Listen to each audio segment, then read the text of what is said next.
কোথায় কোথায় 14 বছর হেঁটেছেন না, কত বন পরিক্রমা করেছেন খালি পায়ে।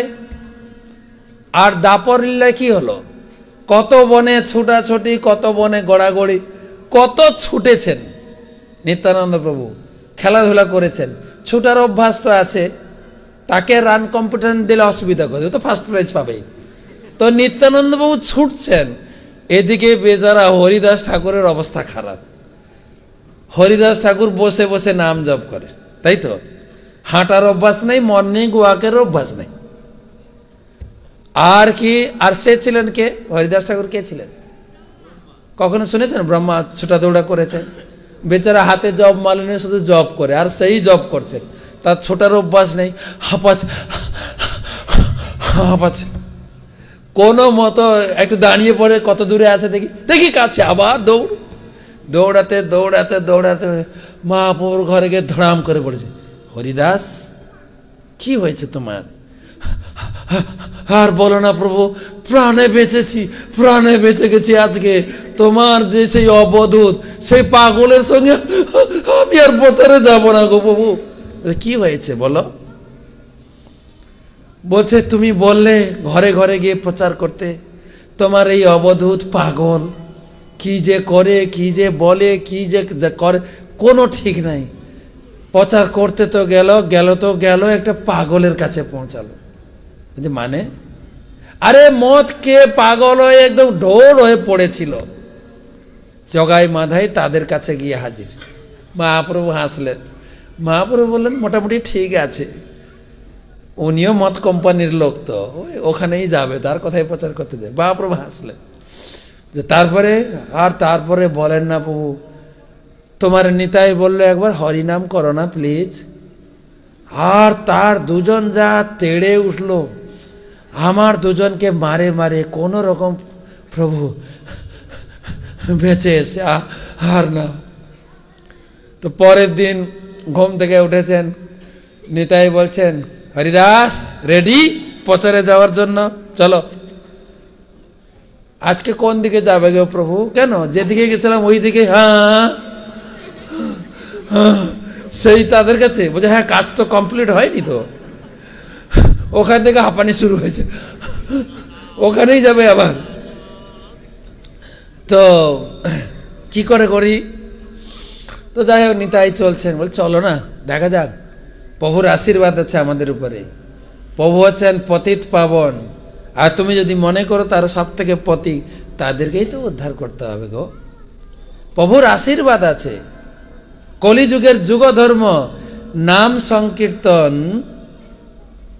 কৃষ্ণ শক্তি বিনা নহে তার প্রবর্তন।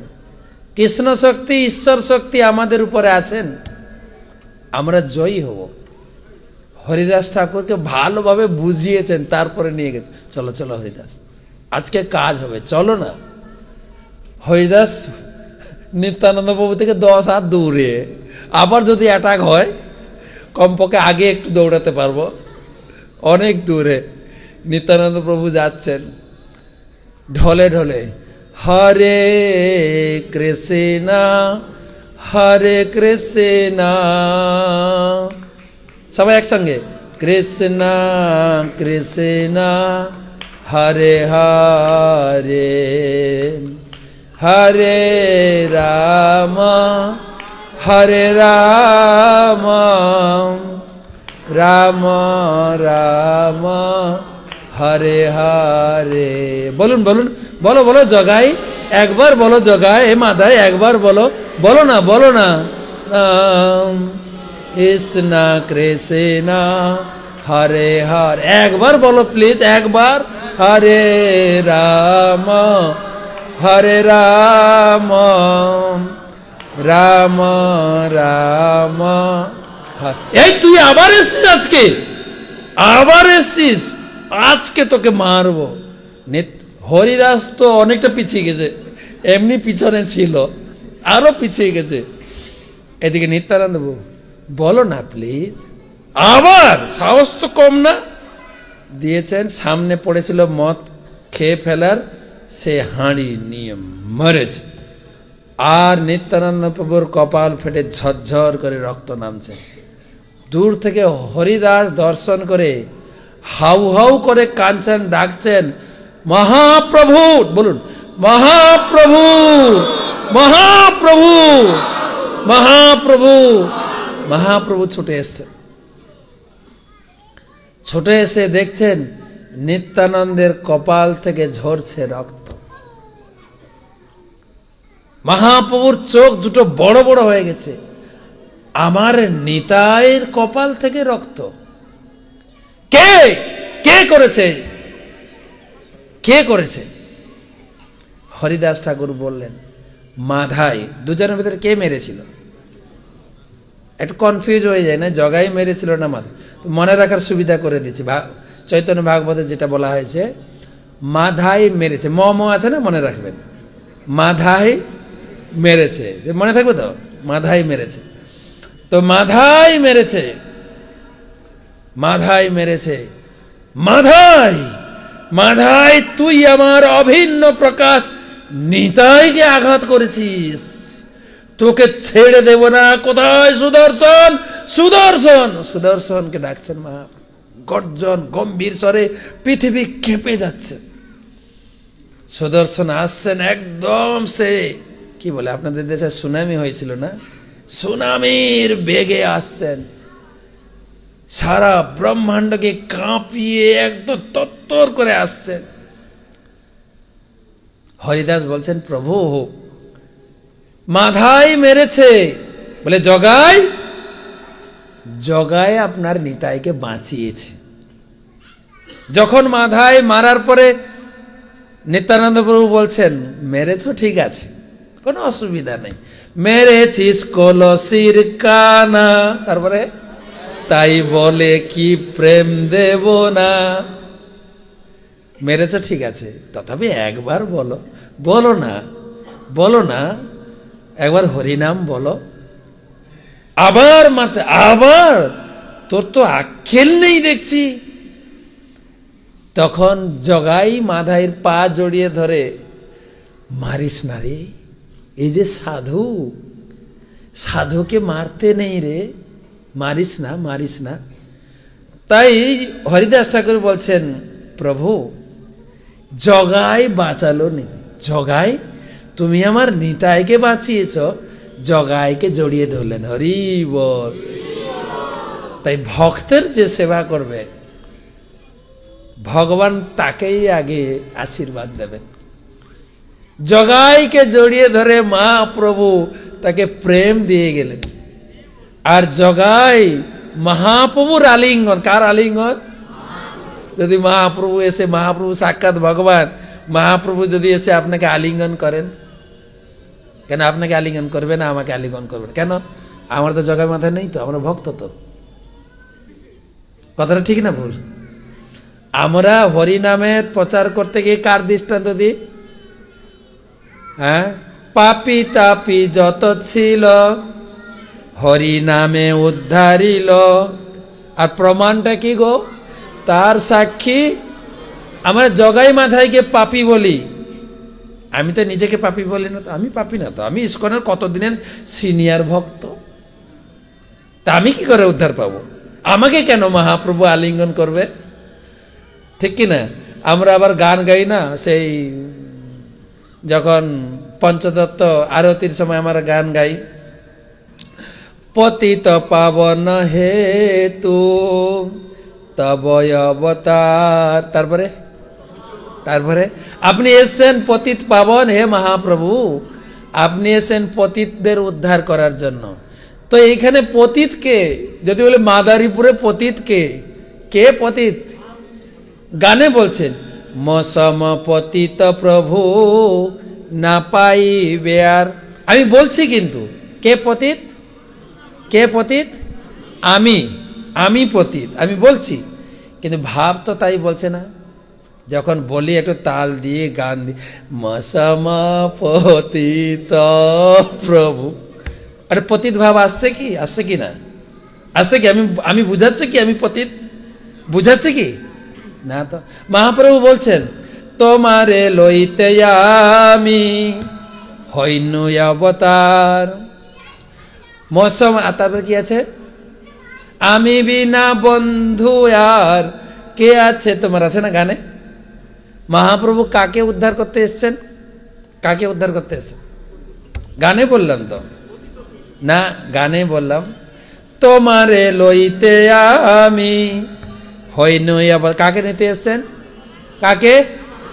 আমাদেরকে না, কিন্তু মহাপ্রভু সিঙ্গুলার নাম্বার প্লুরাল বলেননি, কিন্তু তোমাদেরকে নেওয়ার জন্য কি বলেছেন? তোমারে, একদম নির্দেশ করে তোমারে, মানে তিনি আমাকে উদ্ধার করতে এসেছিলেন। তার মানে আমি পতিত, কিন্তু আমি তো নিজে মনে করছি না পতিত। পতিত তখন মনে হয় যখন কোনো সেবা আসে না, তখন পতিত মনে হয়। মনে হয় না বলি, যদি বলেন প্রেসিডেন্ট প্রভু বলেন আজকে পূজারি একটু অসুস্থ হয়ে গেছে, প্রভু একটা পুজো করে দেন না আজকে। প্রভু আমারে কইলেন আমি পতিত, আমি ভালো জপ করি না, গীতা ভাগবত পড়ি না, আমারে পতিত বললেন, অন্য কাউরে বলেন না। তখন কিন্তু একদম পতিতের শিরোমণি। এবারে প্রসাদ ঘরে বলবেন। দেখুন এরপরে আমাদের প্রসাদ বিতরণ হবে, তো যারা আমাদের উন্নত ভক্ত, শুদ্ধ ভক্ত, তারা আগে খাবেন, তারপরে আমাদের সকলের প্রসাদ হবে। গেটে আপনি তো পতিত বলেছেন, আমি জব করি না, আমি পতিত, এবার গেটে আপনাকে আটকাবে। হ্যাঁ প্রভু আপনি তো পতিত, সবার খাওয়া দাওয়া হবে, তারপরে আপনি খাবেন, ঠিক আছে? আগে শুদ্ধ ভক্তরা, যারা সুন্দর ভক্ত, উন্নত ভক্ত, আর খেয়ে নি, তারপরে আপনি আমারে পতিত কইলেন, জানেন আমি মাথার উপরে সব থেকে সিনিয়র ভক্ত। সিনিয়র বলে না, রেগে মেগে ভাষা উল্টে যায়, সিনিয়র ভক্ত, আমারে আপনি পতিত বললেন। আমি পতিত না তো, হ্যাঁ সে আমি উদ্ধার বাবুকে। তাই জগাইকে যখন আলিঙ্গন করেছেন, জগাইয়ের জীবনে আনন্দে ভরে গেছে। হরি বল। ভগবানের আলিঙ্গন, ভগবান ভক্তকে আলিঙ্গন করে চোখ দিয়ে ঝরঝর করে আনন্দাশ্রু। আর জগাইয়ের চোখের আনন্দ, জগাইয়ের চোখের জলে মহাপ্রভু অভিষেক হয়ে গেছেন, আর মহাপ্রভুর চোখের জলে জগাই অভিষেক। কি আনন্দ! সে বর্ণনা চৈতন্য ভাগবতে পাবেন, এত সুন্দর বর্ণনা, সকালে আমরা পড়ছিলাম ওখানে। তো জগাইয়ের আনন্দ দেখে মাধাইয়ের চোখ ঘুরছে। হ্যাঁ, ও গিয়ে মহাপ্রভুর চরণ ধরছে, প্রভু আমারে আমারে একটু আলিঙ্গন দাও প্রভু। তোমাকে মোটেই না, তুমি আমার নিতাইকে আঘাত করেছ, আমাকে আঘাত করতে তাও মেনে নেব, আমার ভক্তকে আঘাত আমি মেনে নিতে পারবো না। তাই মহাপ্রভু কলিযুগে হরিনাম থেকে আমাদের উদ্ধার হবে, বলেছে না, ইয়া হইতে সর্বসিদ্ধি হইবে সবার, সর্বক্ষণ বলইথে বিধি নাহি। সত্যযুগে 1,00,000 বছরের ধ্যান যার পেতাম, ত্রেতা যুগে 10,000 বছরের যজ্ঞ, দাপর যুগে 1,000 বছরের যে পূজার ফল, কলিযুগে হাত তালি দিয়ে হরিনাম করলেই ফল পেয়ে যাব। কিন্তু একটা কন্ডিশন রেখে দিয়ে গেলেন, কন্ডিশন, 10টা কন্ডিশন দিয়েছেন। প্রতিদিন আমরা সকালে পাঠ করি বৈষ্ণব অপরাধ, নাম অপরাধ। নাম অপরাধের প্রথম অপরাধ কি? প্রথম অপরাধ বৈষ্ণব অপরাধ। যে বৈষ্ণব অপরাধ করবে তাকে তো আমি দিতে পারবো না, তাই মাধাই থেকে মহাপ্রভু দেখিয়ে দিয়ে গেছে, তুমি বৈষ্ণব অপরাধী, আমার ভক্তের চরণ অপরাধী, তুমি পাবে না। মহাপ্রভু তার লীলাতে আরো দেখিয়েছে, নিজের মাকে প্রেম দেন, জানি না তুমি অদ্বৈত আচার্য প্রভুর চরণে অপরাধ করে, নিজের মা। আর আমরা তো চুনোপুটি, অত্যন্ত সাবধান থাকতে হবে যারা আমরা হরিনাম করছি, যেন বৈষ্ণব নিন্দা, বৈষ্ণব অপরাধ না করি, না শুনি। খুব সাবধান, তুমি অপরাধী, তোমাকে অনন্তকাল আমি নরক যন্ত্রণা ক্রীড়া পাকে ঘুরাবো। মাধাই বলছেন, প্রভু পার্সিয়ালিটি হয়ে গেল না? দুইজন একসঙ্গে মদ খাই, একসঙ্গে ঘুমাই, একসঙ্গে চুরি করি, একসঙ্গে পাপ করেছি, একজন প্রেম পেল, আমি কেন বাদ পড়লাম? তুমি পক্ষপাতিত্ব করছো কেন? আরে মাধাই তো ব্রাহ্মণ ঘরের ছেলে, বুদ্ধি টুদ্ধি আছে তো নাকি? বুদ্ধি আছে। তখন নিত্যানন্দ প্রভু বলছেন, প্রভু এ মাধাই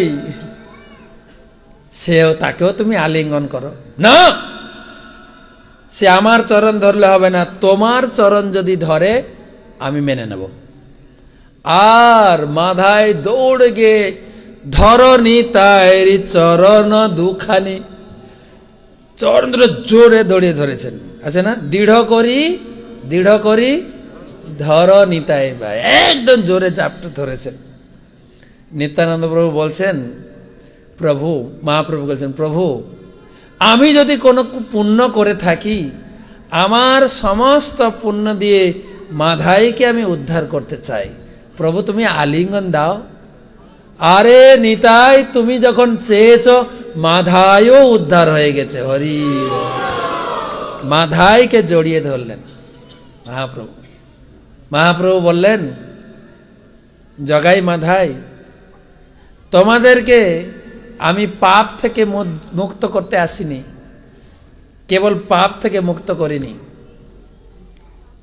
ব্রহ্মার দুর্লভ প্রেম সবাকারে যাচে, যেটা আপনি স্বর্গে গিয়েও পাবেন না, ব্রহ্মা পথ পেয়েও যে সুখ পাবেন না, সেই ব্রহ্মার দুর্লভ, মানে ব্রহ্মার দুর্লভ মানে ব্রহ্মাকে আমি দিই নাই, ইন্দ্রকে দিই নাই, স্বর্গবাসীকে দিই নাই, সেই প্রেম দুর্লভ জিনিস আজকে তোমার দুজনকে দিলাম।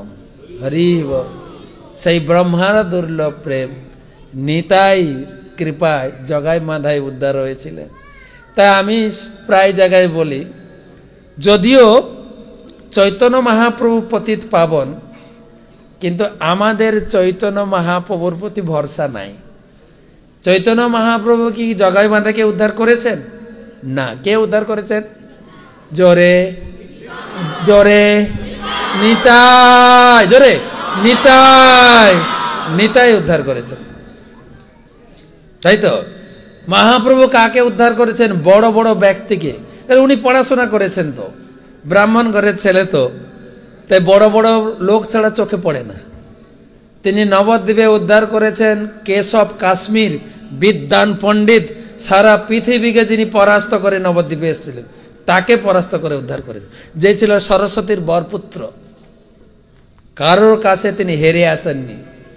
যখন রাস্তাঘাটে চলতেন, হাতি ঘোড়া বিশাল ব্যান্ড পার্টি নিয়ে চলতেন, প্রসেসর নিয়ে, কি বলে আপনাদের দেশে, র্যালি নিয়ে চলতেন, তাকে উদ্ধার করেছেন। মহাপ্রভু উদ্ধার করেছেন সার্বভৌম ভট্টাচার্যকে।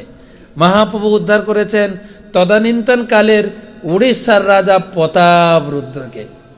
মহাপ্রভু উদ্ধার করেছেন রামানন্দ রায়কে। মহাপ্রভু উদ্ধার করেছেন তখনকার দিনের শ্রেষ্ঠ পণ্ডিত মায়াবাদী দার্শনিক প্রকাশানন্দ সরস্বতীকে। যা লিস্ট বললাম মিলিয়ে নেবেন। কখনো শুনেছেন আমাদের মতো আম আদমিকে মহাপ্রভু উদ্ধার করেছেন? না। কে উদ্ধার করেছেন? আমার নিতাই। একবার নিতাই বলে ডাকো, নিতাই, একদম আদর করে, নিতাই, সেই নিতাই। তাই নিত্যানন্দ প্রভুর উপরে আমাদের একমাত্র ভরসা, তিনি আমাদেরকে উদ্ধার করবেন। তার আজকে জন্মদিন, তাই আমরা সেই নিত্যানন্দ প্রভুর কাছে আজকে প্রার্থনা জানাই, এই অধম পাপী মূল আমরা চৈতন্য চরিতামৃতে পড়ে দেখবেন। আমরা শুধু জগাই মাধাই কথা বলে আমি নিজেকে সেভ করে যাই। কবিরাজ গোস্বামী বলছেন, প্রভু আপনি তো পতিত পাবন জগাই মাধাইকে উদ্ধার করেছেন, এটা বড় একটা কাজ আপনি করেননি, কোনো ব্যাপারই না জগাই মাধাইকে উদ্ধার করা, কিন্তু আমার মতো যদি পাপীকে উদ্ধার করতে পারেন তবে আপনার নাম সার্থক। কবিরাজ গোস্বামী এত দৈনতাবশত চৈতন্য চরিতামৃতে লিখলেন, জগাই মাধাই হইতে মুই সে পাপিষ্ট, মুই সে পাপিষ্ট, পুরিশের কীট হইতে মুই সে, পুরিশ জানেন তো? পুরিশ মানে আমরা যে পায়খানা করি, পায়খানাতে পোকা জন্মায়, পোকা, সেই পোকার পায়খানা, তার থেকেও আমি অধম। মোর নাম যে লয় তার পাপ হয়, মোর নাম যে শুনে তার পুণ্য ক্ষয়। এরকম বলেছেন কবিরাজ গোস্বামী। তা আমি দৈনবশত আপনাদের একটাই অনুরোধ করি, চৈতন্য চন্দ্রের দয়া করহ বিচার, বিচার করিলে চিত্তে পাবে চমৎকার। চৈতন্যদেব নিত্যানন্দ যে কি দিয়ে গেছেন, নিয়মিত চৈতন্য চরিতামৃত পড়ো। চৈতন্য লীলা অমৃতপুর আর কৃষ্ণলীলা সুকর্পূর, দুহে মিলি সয় মাধুর্য। চৈতন্য চরিতামৃত আর ভাগবত নিয়মিত পড়ো গো, কবিরাজ গোস্বামী বলছেন। তাতে চৈতন্য মহিমা জানিয়ে ইহাতে এই জগতের লোক কৃষ্ণকে জানেন, মোটামুটি জানেন, পুরো না জানলেও রামচন্দ্রকে জানেন, নারায়ণকে, চৈতন্যদেবকে জানেন না, নিত্যানন্দকে জানেন না। তারা জানে যে জগাই মাধাইকে উদ্ধার করেছিল দুটো লোক, ওটাই, এর বেশি আর জানে না। তাই চৈতন্য চরিতামৃত পড়ে নিতাইয়ের মহিমা, মহাপ্রভু মহিমা জানা যায়। তবে নিত্যানন্দ প্রভুর চরিত পাওয়া যাবে বেশি করে চৈতন্য ভাগবত গ্রন্থে। কেননা বৃন্দাবন দাস ঠাকুর গ্রন্থকার, চৈতন্য ভাগবতের গ্রন্থকার, তিনি ছিলেন নিত্যানন্দ প্রভুর সাক্ষাৎ শিষ্য। তাই নিত্যানন্দ চরিত বর্ণনা করতে করতে গিয়ে বই বড় হয়ে গেছে, আর চৈতন্য মহাপ্রভুর লীলা বন্ধ হয়ে গেছে। আর তাই চৈতন্য চরিতামৃত লিখতে বাধ্য হলেন বৈষ্ণবগণ। তার ভিতরে কৃষ্ণদাস কবিরাজ গোস্বামী লিখলেন। তাই আমরা কৃতজ্ঞতা জানাই প্রভুপাদের কাছে, আমাদের গুরুবর্গের কাছে। সেই নিত্যানন্দ প্রভুর পরম্পরা ধারাতে নিতাই কৃপা লাভ করার সুযোগ আমাদের জীবনে এসেছে। আমরা এই সংস্কৃতি হারিয়ে ফেলেছিলাম, পুনরায় সেই সংস্কৃতি ফিরে পাওয়ার চেষ্টা করছি। আর সেই সুযোগও পেয়েছি, সেই সন্ধানও পেয়েছি। হ্যাঁ, জিজ্ঞাসা প্রশ্ন ছিল, সেই জিজ্ঞাসার উত্তর আমরা পাচ্ছি। সেই উত্তরের পথে আমার জীবনকে যেন গতির দিকে এগিয়ে নিয়ে যায়। যেরকম নিত্যানন্দ প্রভু প্রথমে প্রচার চালু করলেন মদ ভাটিতে, তাই না, মদের ভাটিতে না, আমাদের প্রভুপাদ কোথায় প্রচার শুরু করলেন? সেই মদের দেশ আমেরিকাতে। সেই আমেরিকাতে যেখানে মদ খেয়ে সব পড়ে থাকে। পরম্পরা তো একই, আমাদের গুরু পরম্পরা। আমার গুরু মহারাজের মন্ত্রে তো রয়েছে নিতাই কৃপা প্রদায় নেই। তিনি নিতাইয়ের কৃপা সারা জগৎকে পৌঁছে দেওয়ার জন্য অক্লান্ত পরিশ্রম করে ছুটে বেড়াচ্ছেন। করোনাও তাকে আটকাতে পারেননি। করোনার ভিতরে প্রচার তো প্রচুর বেড়ে গেছে। প্রত্যেক শিষ্যের বাড়ি বাড়ি গিয়ে দর্শন দিয়েছে, প্রত্যেক শিষ্যের বাড়ি গিয়ে ভোগ প্রসাদ গ্রহণ করেছেন না? আপনার যারা যদি শিষ্যা হয়ে থাকেন হয়তো করেছেন কেউ, আমার মনে হয়। এবং করোনাতে এসে বাড়ি বাড়ি তিনি ভোগ গ্রহণ করেছেন, এই প্রমাণ। করোনাতে গুরু মহারাজ মায়াপুরে, আমরা মায়াপুরে তো 2 বছর পুরো আটকে ছিলেন গুরু মহারাজ।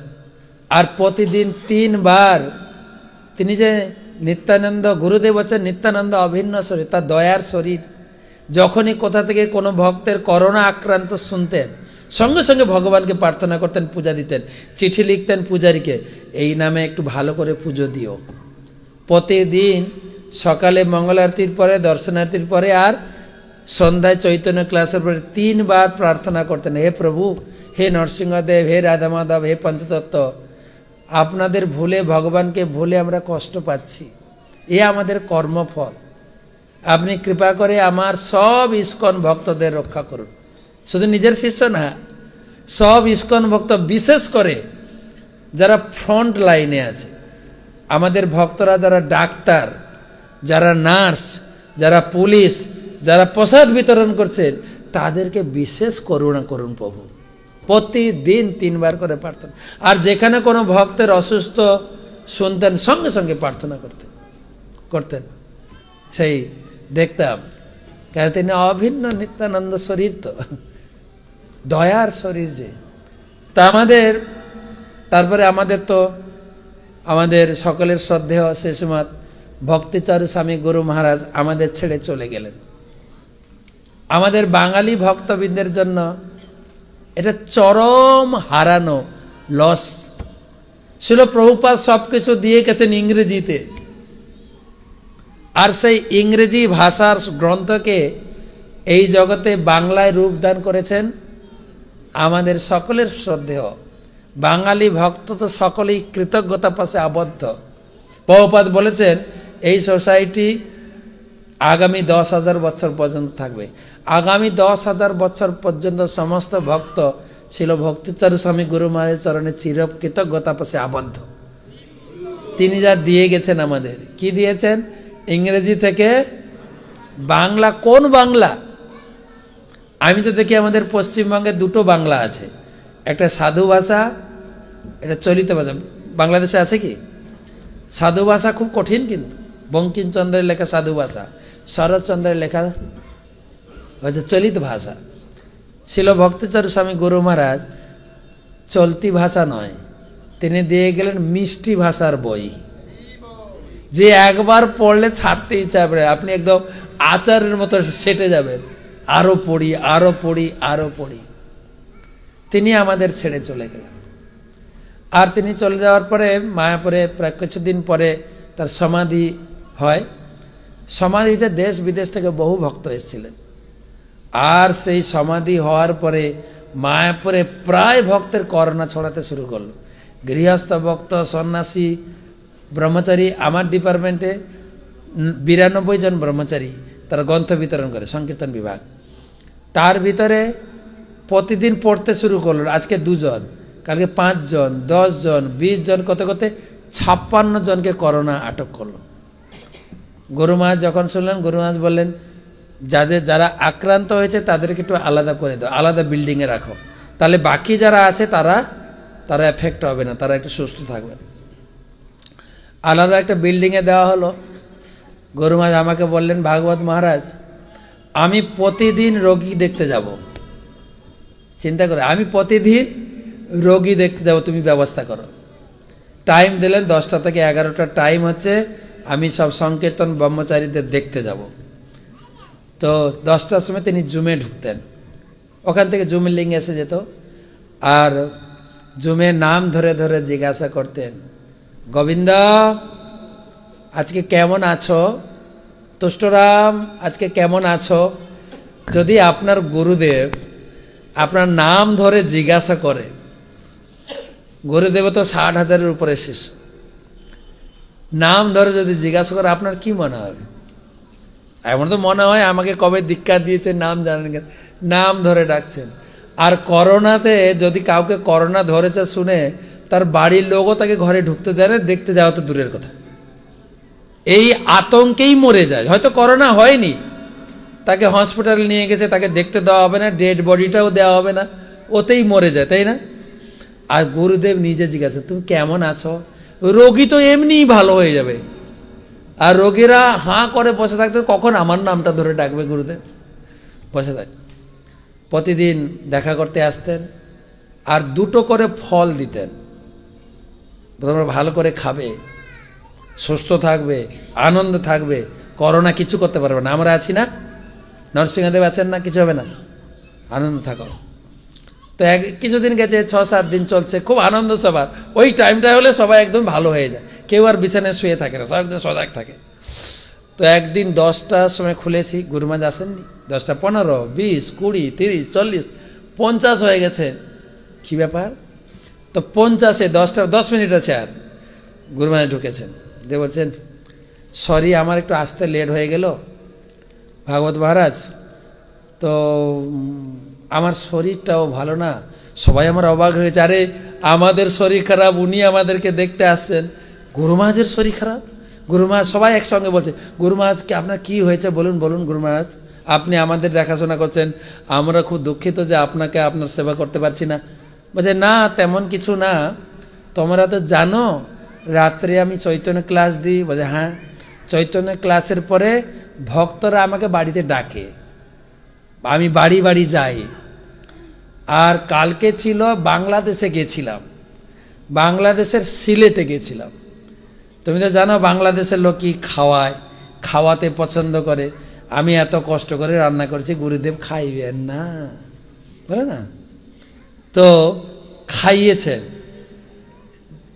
মিঠা পানিতে যা যা ছিল, তারপরে খাইয়েছে মোয়া, মদের মোয়া, মুড়ির মোয়া, খইর মোয়া, চিড়ার মোয়া, সে মোয়া না গো, মহামোয়া, এত বড় বড় মোয়া। আর কি করব, তারা আমাকে জোর করে খাইয়েছে। আর এত আমি খেয়েছি, আমার না ইনডাইজেশন হয়ে গেছে, বদ হজম হয়ে গেছে, রাত্রে ঘুম ধরেনি। দেখেন, আমরা মনে করছি উনি জমে আসছেন, কিন্তু উনি খেয়েছেন, বাস্তবিক বদ হজম হয়ে গেছে। তাই আমার সারা রাত ঘুম হয়নি, সকালে ঘুমিয়ে পড়েছি, লেট হয়েছে উঠতে, এক্সারসাইজ, ওষুধ খাওয়া, এই করতে করতে আমার সব পিছিয়ে গেছে। এই হচ্ছেন তিনি, বাড়ি বাড়ি ঘুরেছেন, প্রচার করেছেন। তো এইভাবে এই কৃষ্ণ ভক্তিকে কত দূরে অক্লান্ত পরিশ্রম করে এগিয়ে নিয়ে যাচ্ছেন। তাই তো তিনি নিতাই কৃপা প্রদায় নেই। নিত্যানন্দ প্রভু নাম প্রচারের জন্য নামের হাট খুলেছিলেন, তাই না? নদিয়া গোদ্রুমে নিত্যানন্দ মহাজন পাতি আছে নাম হট্ট। নিত্যানন্দ প্রভু নাম হট্ট খুলেছিলেন কার জন্য? জীবের কারণ, আমার জন্য না। কিন্তু কার জন্য? আমরা বলি না গান, কার জন্য? তোমাদের জন্য। জীবের নাম হট্টের প্রচার, তাই প্রচার করে, জীবের কারণ, আপনাদের জন্য। আমি তো উদ্ধার হয়ে গেছি, তা আমাকে কেন উদ্ধার করতে হবে? গানগুলো কিরকম বলছে, জীবের কারণ। তো সেই নামহট্ট প্রচার পরবর্তী নিত্যানন্দ প্রভু যাওয়ার পরে বন্ধ হয়ে যায়। আবার ভক্তি বিনোদ ঠাকুর চালু করেন, আবার ভক্তি বিনোদ ঠাকুর যাওয়ার পরে আবার স্তীমিত হয়ে যায়। প্রভুপাদ আবার আদেশ করলেন জয় পতাকা মহারাজকে। আমি বড় বড় শহরে ভিজিট করে প্রচার করেছি, তুমি গ্রামে প্রচার করো, বাংলাদেশে যাও। প্রভুপাদই বাংলাদেশে পাঠিয়েছেন ছিল জয় পতাকা স্বামী মহারাজকে, যাও প্রচার করো, তোমার প্রচার সাকসেস হবে। তুমি বাংলা শিখবে আর বাংলার খাবার খেতে শিখবে। আর গ্রামে দুটোই খুব প্রসিদ্ধ, বাঙালি খাবার, শাক পাতা, শুক্তো, পোস্ত, আর বাংলা কথা। আর তার সেই প্রচারের ফসল এখন আমরা দেখছি, সেই ফসল প্রচার হচ্ছে। সেই নামহট্ট প্রচারকে তিনি সারা পৃথিবীতে পৌঁছে দিলেন। আমরা ভিন্ন ভিন্ন নাম দিতে পারি প্রচারের, হ্যাঁ, ভক্তি বৃক্ষ প্রিচিং, নামহট্ট, গীতা কোর্স, গিরিয়ে বসে কৃষ্ণ অনুশীলন না কি যেন আছে, তারপর কর্পোরেট প্রিচিং। কোনো প্রিচিং না, একটাই প্রিচিং, নামহট্ট। ঘুরিয়ে ফিরিয়ে নামহট্ট, যা ইংরেজি বলে কংগ্রিগেশনাল প্রিচিং। তাই গুরু মহারাজ এই প্রিচিংকে সারা পৃথিবীতে প্রত্যেকটি মন্দিরে শিখিয়েছেন।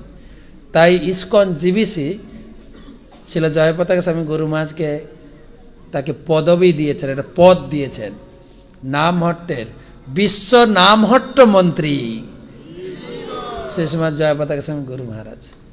তো যাই হোক, আজকে এই নিত্যানন্দ ত্রয়োদশীতে আমরা নিত্যানন্দ প্রভুর চরণে পুষ্পাঞ্জলি দেব। একটাই মন্দিরে, ওকে, আমরা মন্দিরে যাব, মন্দিরে পুষ্পাঞ্জলি দেব, প্রার্থনা করব। যারা যারা আমরা ইস্কন দীক্ষিত আছি, গুরুদেবের কাছে একই নির্দেশ পেয়েছি, সব গুরু একই নির্দেশ দিয়েছে, 4 নিয়ম পালন করো, 16 মালা জপ করো। তো শিল ভক্তিচরণ স্বামী গুরু মহারাজ আরেকটু নিয়ম জুড়েছিলেন, ইস্কন ছেড়ে যেও না। এটা তিনি প্রত্যেক দীক্ষাতে বলতেন। তো যা যা আমার গুরুদেবের কাছ থেকে নির্দেশ পেয়েছি, নিত্যানন্দ প্রভুর কাছে প্রার্থনা করবো, হে প্রভু, হে পতিত পাবন নিতাই অক্রোধ পরমানন্দ নিত্যানন্দ রায়, আমাকে আশীর্বাদ করো। গুরুদেবের কাছ থেকে যে নির্দেশ আদেশ প্রাপ্ত হয়েছি, সেটা যেন খুব দৃঢ়ভাবে অক্ষরে অক্ষরে নিষ্ঠা ভরে পালন করতে পারি আর তোমার চরণে পৌঁছাতে পারি। জয় নিতাই, নিতাই, জোরে নিতাই, নিতাই, আরে হাত তুলে নিতাই। নিত্যানন্দ প্রভুর জন্মস্থান হচ্ছে একাচক্র, ভারতে। কমপক্ষে এমন বলি নিত্যানন্দর বাড়িতে যেন একটু পৌঁছায়, এরকম গলা খুলে একটু জোরে জোরে একদম নাভি থেকে নাদ নিয়ে আসবেন। হ্যাঁ, একটু কেসে টেসে থাকেন, একদম গলা টলা খুলে একদম জোরে